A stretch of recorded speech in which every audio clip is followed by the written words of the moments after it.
Libro de Santiago, capítulo 5, el 11 y el 12, dice: He aquí tenemos por bienaventurado a los que sufren. Habéis oído de la paciencia de Job y habéis visto el fin del Señor, que el Señor es muy misericordioso y compasivo. Pero sobre todo, hermanos míos, no juréis ni por el cielo, ni por la tierra, ni por ningún otro juramento, sino que vuestro sí sea sí y vuestro no sea no, para que no caigáis en condenación. Señor, te doy gracias, Señor, por esta palabra, Dios, en la cual creemos que va a ser de edificación para cada uno de nosotros. Bendice, Señor, el pueblo, bendice, Señor, tu siervo, y que tu palabra pueda ser manifiesta. Amén. El libro de Santiago habla sobre procesos. El libro de Santiago, una carta muy hermosa, habla sobre diferentes procesos que pasa un cristiano. Pero ¿cuáles son los procesos que pasa un cristiano, un creyente? Dice: he aquí tenemos por bienaventurados. La palabra bienaventurados significa doblemente bendecidos. He aquí tenemos por bienaventurados a los que sufren. ¿A los que qué? A los que sufren. Habéis oído de la paciencia de Job y habéis visto el fin del Señor, que el Señor es muy misericordioso y compasivo. La pregunta es la siguiente: ¿por qué, si Job tenía paciencia, pasó a procesos, podemos decir que Dios es misericordioso y compasivo? Vemos la vida de las personas que a diario pasan diferentes etapas, diferentes procesos, diferente manera de pensamiento. Y a través de ese pensamiento viene la construcción de una idea. Y esa idea o la dejamos allí o la ejecutamos. ¿Qué hacemos? La dejamos allí o la ejecutamos. Siempre que viene un pensamiento a una mente, sea de un creyente o sea de una persona no creyente, vamos a tener algo y se le llama pensamiento. Cuando usted es creyente, tiene un grado de responsabilidad, porque ese pensamiento muchas veces viene de parte de Dios. Y ese pensamiento comienza a tener algo que se llama una estructura. ¿Por qué? Porque ya vino la idea. Ahora el pensamiento nos lleva a cómo construir para llegar a esa idea. Por ejemplo, viene un pensamiento y dice: quiero montar un negocio. Entonces comienza uno a construir. ¿Será que lo monto en Barranquilla? ¿Será que lo monto en otro lugar, en otra localidad? Entonces comienza la información a construirse y estructurarse. Así hace Dios con el que es creyente. Ahora bien, dice: he aquí tenemos por bienaventurados a los que sufren. Cuando dice que sufren, significa personas que en algún momento fueron felices, pero ahora están pasando, no es que sufran permanentemente, sino que están pasando por un momento difícil, una circunstancia, algo que pueden ser dos opciones: o te lo buscas o Dios te pasa por el proceso. Ahora, aquí está dando las dos vertientes. Dice: bienaventurados los que sufren. ¿Estás sufriendo? Eres bienaventurado. Pero ahora dice: estás sufriendo, pero pone un ejemplo que es la historia de ¿quién? De Job. Porque dice: has oído de la paciencia de Job, el cual fue un hombre íntegro, lo relata la Biblia, da otra descripción y era que era un hombre que hacía holocausto por sus hijos, por si en caso pecaban. Pero dice, la paciencia de Job, y habéis visto el fin del Señor, significa, si estás pasando en ese momento por el proceso, eres bienaventurado. Si te está pasando Dios por el proceso, Dios te dará la provisión como se la dio a Job, que le dio paciencia. Pero ahora bien, esos dos procesos no significan la circunstancia que nosotros estemos pasando. ¿Por qué? Porque después dice, y habéis visto el fin del Señor. O sea, estás pasando por el proceso como creyente. Otros los está metiendo Dios. Hay dos fuerzas, dos historias, dos caminos que se presentan. Pero eso no es el final. Un proceso, sea porque te lo buscaste, o sea porque Dios te esté probando, no es el final de la historia. Porque dice, habéis visto el fin del Señor. O sea, habéis visto lo que Dios va a terminar haciendo, sea que estés aquí o sea que estés acá. No lo sabemos. Después da otra circunstancia y dice que el Señor es muy ¿qué? Misericordioso y muy compasivo. Entonces, vamos a ir construyendo este pensamiento. Hay procesos que tú los pasas porque te lo buscaste. Fue la construcción de lo que tú viviste sin mediar consecuencias. Te lo buscaste. Hay otro proceso que te pasa Dios por ahí para probar tu fidelidad. Pero eso no determina la historia de Dios. Ahora bien, sabemos que la historia de Dios nunca va a ser mala porque dice, es misericordioso y compasivo. ¿Qué es? Misericordioso y compasivo. Todo proceso que Dios te pasa como creyente, tienes que entender de que es para enriquecimiento de tus conocimientos y para el aprendizaje de donde tú estás viviendo, que se llama tierra, mundo. Ahora bien, cuando Dios te pasa por esa historia, tienes dos opciones: o aprendes o no aprendes. Cuando aprendes ese proceso, ese valle por donde estás pasando, entiendes de que no volverás a pasar porque aprendiste. Había explicado la vez pasada de que Dios no necesita que tú seas perfecto, porque no vas a ser perfecto, sino que Dios lo que busca es que tú seas maduro. Cuando tú eres maduro, tú aprendes de todas las circunstancias que se te presentan ante tus ojos, ante tu vivir diario. Y ese vivir diario te enseña a cómo caminar,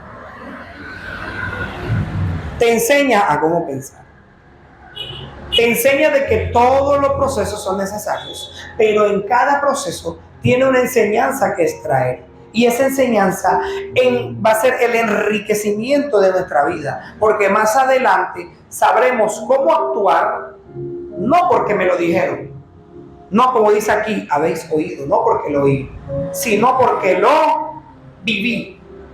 Y el que lo vive es el que sabe qué pasó, cómo sucedió y por qué sucedió.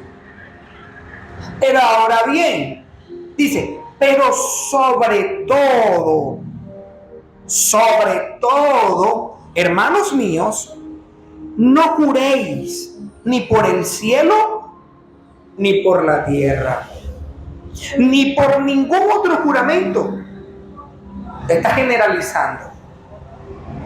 Sino que vuestro sí sea sí y vuestro no sea no. Lo pone sencillo para que no caigáis en condenación. En el proceso del creyente, en la vida del creyente, en la historia del creyente, lo que lo constituye comienza aquí. A veces de la abundancia de él habla la boca. Entonces, estos pensamientos, cuando permitimos que baje aquí, cuando permitimos que se aniden las emociones en nuestro entorno, cuando permitimos que esa palabra que estamos viendo, que estamos escuchando, sentimos que hay injusticia, automáticamente se activa.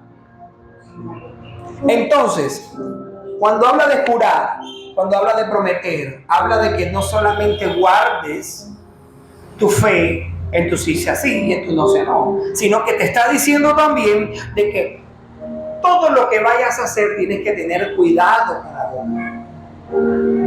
Cuando estamos bajo emociones, hablamos bajo las. Cuando estamos enriquecidos, hablamos bajo el enriquecimiento. Cuando estamos gozosos, hablamos bajo el gozo que tenemos. Entonces tenemos que entender. Número uno, está hablando sobre las vivencias. Está hablando sobre la vivencia que nos buscamos y la vivencia que Dios te mete. Pero también está hablando sobre nuestra boca. Te está diciendo, aprende a vivir, aprende a pensar. Pero también ten cuidado con lo que dices, porque si hay algo que hiere mucho en el creyente, es la boca. Hay parejas que pelean y cuando pelean, dime que yo te diré, y el tú a tú, y salen todos los trapos al sol. Y cuando se quieren reconciliar, tanto la mujer como el hombre va a decir, pero tú me dijiste esto, tú me dijiste lo otro. Eso es lo que tú piensas de mí. Te dice, no, yo no pensaba eso, pero entonces está diciendo que tú sí sea y que tú no sea. No. Y no juréis por ningún otro. Y sigue la directriz. Dice, ¿está alguno entre vosotros afligido? Hace la pregunta. Haga oración. ¿Está alguno alegre? Cante alabanzas. ¿Está alguno enfermo entre vosotros? Llame a los ancianos de la iglesia y oren por él, ungiéndole con aceite en el nombre del Señor. Y la oración de fe salvará al enfermo y el Señor lo levantará y se hubiere cometido pecado, le serán perdonados. O sea, sí se pueden perdonar pecados. ¿Pero por qué? Le había hablado sobre las emociones. Si estás con rabia, es mejor guardar nuestra boca, porque lo que vayamos a soltar, de pronto no lo pensamos, sino que vivimos, estamos en ese entorno, y mientras que no salgamos de ese entorno, todo lo que digamos va a ser usado en nuestra contra. Ahora bien, el que está afligido, ¿qué dice? Haga oración. Haga oración. La oración es la mejor herramienta para salvar un cuerpo que se encuentra afligido. La oración es un arma muy letal que te ayuda a ti a entenderte, porque te conecta con el Creador sin pasar por la muerte. Te ayuda a ti a catapultarte más, porque comienzas a conocerlo más. Y entre más lo conoces a Él, menos tiempo tienes de conocerte tú mismo. Y entre más lo conozcas a Él, sabrás caminar por donde otros no caminan, porque entendiste cuál es el camino a través de conocerlo a Él. Cuando vives para Él, es cuando tú entiendes de que todos los procesos vienen porque hay una enseñanza y hay una misericordia. Una enseñanza para aprender lo que la vida te enseña, porque unos aprendemos a los golpes, otros aprendemos porque Dios te pasa por el proceso, y otros no pasamos por ninguna de las dos porque decidimos buscar a Dios y saltarnos eso. Y dejamos que Dios nos moldee, que Dios nos transforme, que Dios nos cambie. Y es cuando comenzamos a crecer en estatura y en conocimiento. Recuerdo que mi papá me decía, ¿perdiste el examen? Yo sí. ¿Y por qué no estudiaste? Hubieras estudiado, te evitas esto. Cosas que uno sabe, pero se la tienen que recordar. ¿Por qué? Porque son cosas tan sencillas que a veces no le prestamos atención. Y cuando no le prestamos atención a eso, erramos en el blanco. Entonces dice que el que está afligido, haga oración. Lo está diciendo de manera sencilla. El que está alegre, cante una alabanza. Estás alegre, quieres demostrarlo, canta una alabanza. Para en gratitud a Dios, dale gracias a Dios con una ofrenda de labios que sale de tu boca. Entonces, todo eso se sabe. Porque hay gente que cuando se pone esa careta, esa máscara, se esconden detrás de alguien que no lo son. Estoy cantando alabanza porque estoy alegre, pero por dentro están totalmente destruidos. A veces el ego nos lleva como cristianos, como creyentes, que es la vida del creyente, a no pedir una oración por la sencilla razón de que tenemos miedo a que nos señalen. Tenemos miedo porque desafortunadamente vemos muchas personas que dicen ser un ministro, pero no llenan los requisitos para ser un ministro. No creen en Dios, no caminan en pos de lo que la Escritura dice, no hacen lo que la ley estipula que se haga. Entonces, si no haces eso, no llenas los requisitos para ser un buen ministro. Entonces, le dicen la información y esa información no sabemos dónde va a parar. Por eso es importante caminar con sabiduría, saber a quién le decimos las cosas, saber a quién no debemos de decir las cosas. Y hay personas que no se le pueden decir porque no es que lo vayan a decir, sino que desafortunadamente no tienen madurez espiritual y con esa información no la saben utilizar. Entonces, si no quiero dañarle el corazón a esa persona, mejor no se lo digo. ¿Por qué? Porque voy a terminar dañándolo, voy a terminar apartándolo, voy a terminar dañando su ministerio porque él tenía un pensamiento del creyente y cuando le dices un pensamiento que va totalmente divorciado al pensamiento original, esa persona dice, no, pero todos son iguales entonces. Y comienza el golpe tras golpe. Y dice, yo no voy a la iglesia por esto y por esto. Yo no voy a la iglesia por esto y por esto. Y son personas por las que tenemos que orar, porque no es que el enemigo les esté tirando, sino que abrieron una puerta a algo llamado duda. Y la duda cogió fuerza. Y no se han dado cuenta que como existe lo bueno, existe también lo malo. Entonces generalizan y se encierran en su propio yo. Y ese propio yo no los deja salir. Es como si me encerrara en una cárcel y botara una llave. No permite que nadie te deje salir. Nadie cambie tu pensamiento. No puede existir una copia si no existe algo llamado original. Entonces la gente se encierra en ese pensamiento. Dice, todos son iguales, no sirven. Y lo que tienen es una frustración en tu corazón por una vivencia que tuviste. Entonces dice, confesaos de vuestras ofensas. Dice más adelante, unos a otros y orad unos por los otros para que seáis sanados.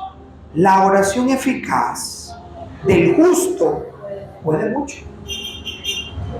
Pide oración los unos por los otros. Un ciego no puede guiar a otro ciego, pero un ciego puede estar con otro ciego. El poder estar no significa que puedan llegar a un lugar o puedan cruzar una calle solos.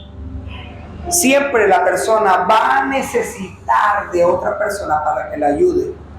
Ahora, ¿por qué nuestra función es enseñar a la persona a que tenga a Dios y tenga una vida de creyente? Porque la persona que está afligida, cuando le venga el amigo, el vecino, el compañero, si esa persona que llega a la vida de la otra no tiene a Cristo, sus recomendaciones no serán buenas. Allá había tu esposo con otra muchacha, ve, arrástrala, hale esto, lo otro. Esos son pensamientos de una persona que llegó a tu vida, pero esa persona no tiene a Dios por dentro. Está pensando bajo pasiones y bajo emociones. Entonces, si esta personita que está aquí, teniendo a Dios, no tiene rudimento y simiente, va a ejecutar el pensamiento que salió de la boca de estos que llegaron. ¿Por qué? Porque esta persona se dejó contaminar. Eso que dice, no que se conviertas tú a ellos, sino que ellos se conviertan a ti.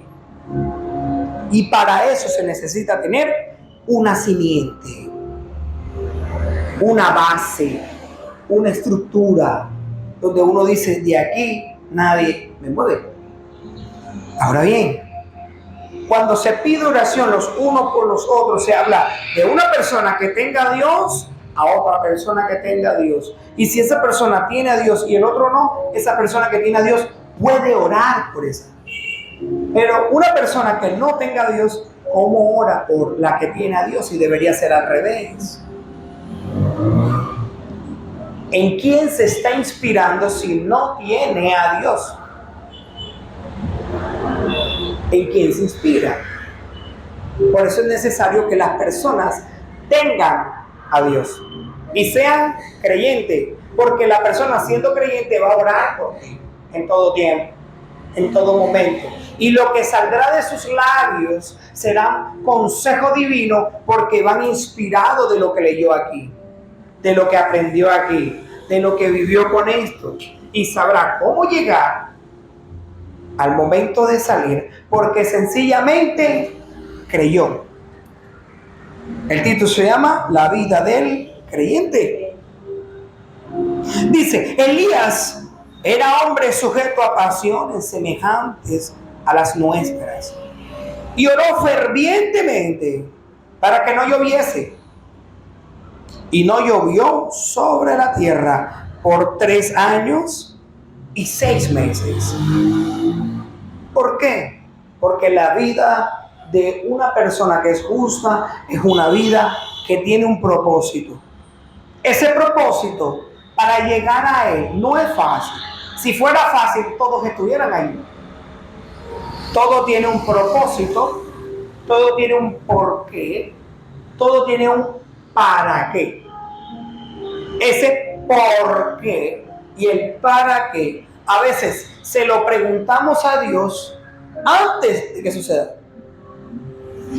O está sucediendo y ¿por qué, Señor? ¿Para qué? ¿Qué quieres enseñarme esto de eso? Aquí estoy dispuesto para aprender. Entonces dice, Elías, estando sujeto a pasiones y emociones, oró para que no lloviera. Pero dice algo más abajo y dice, y otra vez oró, y el cielo dio lluvia y la tierra produjo frutos. El hombre que es creyente y tiene a Dios consigo es una persona que desarrolla con su palabra autoridad en el mundo espiritual. Y esa persona que desarrolla el mundo espiritual es una persona que tiene que tener cuidado lo que habla, cuidado lo que señala, cuidado con lo que dice, porque la palabra de un creyente metido con Dios es una palabra que tiene peso, es una palabra que porta una presencia, bendiciones. Es una palabra que te ayudará en tu crecimiento, en tu pensamiento, en tu caminar. Pero para que eso suceda, tienes que otra vez orar. No se ora ni una, ni dos, ni tres, sino que el creyente se la mantiene constantemente en comunión con el Padre. Y son personas que al mantener la comunión con el Padre desarrollan autoridad en el mundo espiritual. Pero eso solamente lo hace el creyente, el cristiano, el que está con Dios, el que se agarra a sus promesas. Ahora, dice, sepa que el que haga volver al pecador del error de su camino, salvará de muerte un alma y cubrirá multitud de pecados. Lo leeré de nuevo. Sepa que el que haga volver al pecador del error de su camino, salvará un alma. ¿Pero de dónde? De muerte. Y cubrirá multitud de pecados. Esta es la vida de los que son evangelistas, de los que son pastores, de los que son maestros, de los que son misioneros, de los que son profetas. Salvar almas, ganar almas, llevar almas cautivas a la presencia de Dios y decir, Señor, aquí está. Todo este proceso se ve en una sola connotación: pasos principales de un creyente para con Dios. Número 1, eres bienaventurado por los procesos que sufres, porque hay procesos que yo me los busco y hay procesos que Dios te mete en ese proceso. Hay procesos que nosotros ¿qué?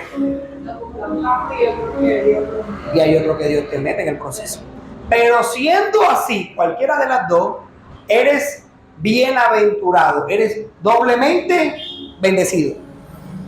Ahora, en el proceso que tú te metes porque te lo buscaste, fue el producto de lo que tú viviste, sin consecuencia alguna, dice, son bienaventurados. Ahora viene el proceso donde Dios te mete y dice, has oído la paciencia de Job. Y pone a Job, ¿habéis visto el fin del Señor? Entonces, haciendo un recorderis, hay procesos que yo me busco, hay procesos que Dios me pone. Aquí soy bienaventurado, aquí desarrollo la paciencia, porque es la paciencia que tuvo Job. Pero dice, ¿habéis visto el fin del Señor? O sea, ninguno de los dos procesos me llevará a muerte, porque no es el final. Quien conoce el final es el Señor. Entonces nadie sabe cuál es el final del Señor. Ahora bien, dice que el Señor es muy misericordioso y compasivo. A la final de la historia, si el proceso fue de Dios o el proceso fue producto de lo que uno mismo construyó, Dios va a ser misericordioso y Dios va a ser compasivo. ¿Vas a llevar correa? Sí. ¿Vas a llevar golpe? Sí. Pero Dios va a ser misericordioso y compasivo. Recuerdo que a mí de niño me pegaba, pero mi mamá sigue siendo mi madre. Sigo teniendo misericordia conmigo y compasiva. Y ese es el mejor ejemplo que Dios te da, lo que tú vives en la tierra, de algo que yo mismo me buscaba. No hagas esto, venía y lo hacía, viene el reglazo. Y todo eso fue la construcción del Daniel que ustedes ven ahora. Lo mismo hace Dios. Entonces, pero sobre todo, te habla de que sea que el proceso sea de Dios, sea que el proceso sea tuyo, tienes que tener en cuenta lo que tú hablas. Si tienes rabia, lo que va a salir es grosería, altanería. Pueden hasta maldecir. Entonces, que tú sí sea sí y que tú no sea no. ¿Para qué? Para que no caigáis en condenación. Lo que tú dices, así te retrates, ya lo Ya lo dijiste. Entonces mejor no digas nada. No, que tú no sirves para nada. La vez pasada, no sé qué, yo iba a tener mi hija y me dejaste en el hospital tirado. He escuchado mucho esos testimonios. Entonces me llega el hombre y me dice, no, porque siempre que peleamos me recuerda lo mismo. Entonces hay que tener en cuenta que decimos, porque así te retractes. Hijo, tú sabes que yo soy tu mamá y esposo, tú sabes que yo soy tu esposa. Ya lo dijiste. Y Dios te está diciendo hoy, ten cuidado con lo que vas a decir. Y más, si en el momento, como estás sujeta a pasiones, en el momento estás honrada. Si algo he aprendido, que cada vez que yo tengo rabia, yo vengo, me levanto, cierro mi boca y me voy para un lado lejos. Y me pongo allá a pensar, a distraer. Porque como yo me quede ahí y yo abra mi boquita, yo no voy a decir nada bueno. Entonces uno tiene que controlar lo que te quiere controlar. Entonces dice, si alguno está afligido, haga oraciones. Si está gozoso, cante alabanza. Te está dando una manera y te está mostrando una válvula de escape. Hay personas que tienen un problema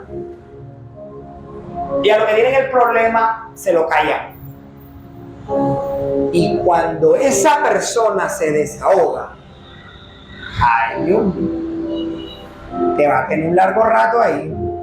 Eso y va a comenzar a hablar. Porque se está. Se te está diciendo, cada proceso que tengas, no lo guardes. No lo acumules, porque llegará un momento en que vas a ¡bum!, explotar. Y eso no lo define nadie. Cuando eso se explota, explota. Dice, haga oración. Te pasó un problema, haga oración. Te vino otro, haga oración. Vino otro, haga oración. A veces esos problemas te los está poniendo Dios, porque en la oración, indirectamente, te está conectando directamente. Y yo, Dios mío, yo he tenido tantos problemas que yo nunca había orado como antes. Yo sí he orado porque a este lo iba a cascar, a este lo iba a golpear, a este iba a dejar aquel sartén en la cabeza. Usted me puso a orar, y esa oración, yo no sé si es que es estrategia de Dios para que yo me acerque, o yo no sé si soy yo el que estoy mal, o yo no sé si es Él. Lo que sí sé que aquí hay, mejor oro antes que de aquí salga un muerto. Y no creo que sea yo. Entonces dice, si alguno está enfermo, llame a los ancianos para que oren.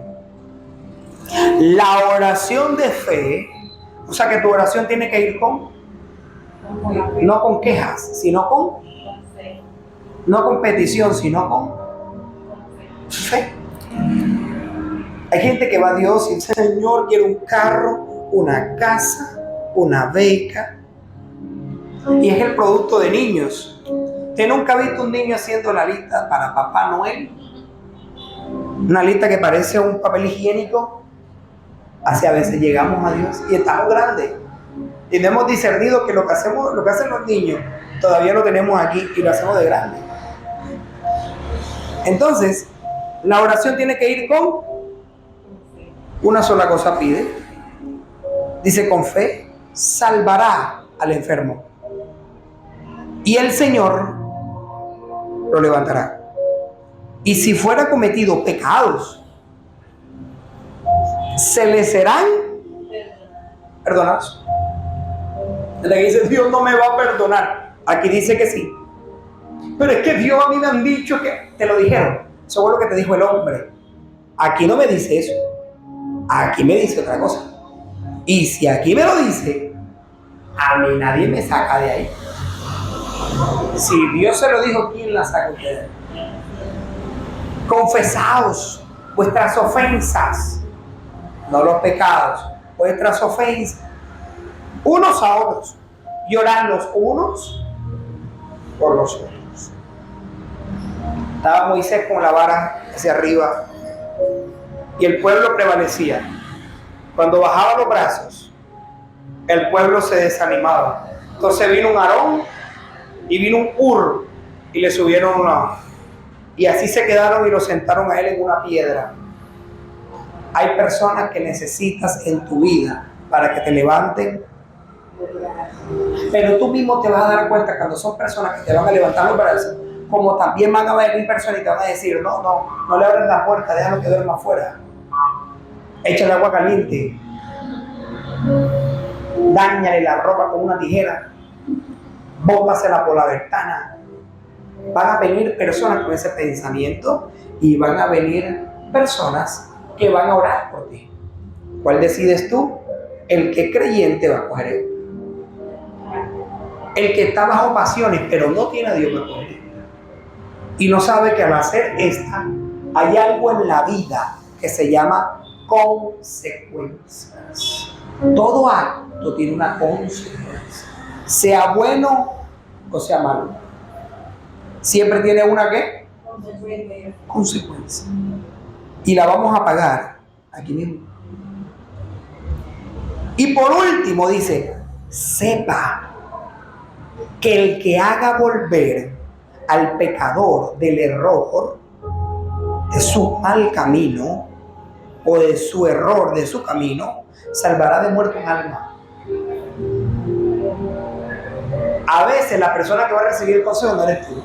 A veces tú vas a estar en la otra posición, el que va a llegar a dar el consejo. Ahora, como tú tienes a Dios, tus consejos van a ser buenos o malos. Buenos. ¿Por qué son buenos? Porque siempre lo va a decir bajo el filtro. Y la gente va a decir, algunos que te lo van a decir, otros que no te lo van a decir. Es lo que te van a decir, ay, ese consejo que usted me dio me sirvió, hermana.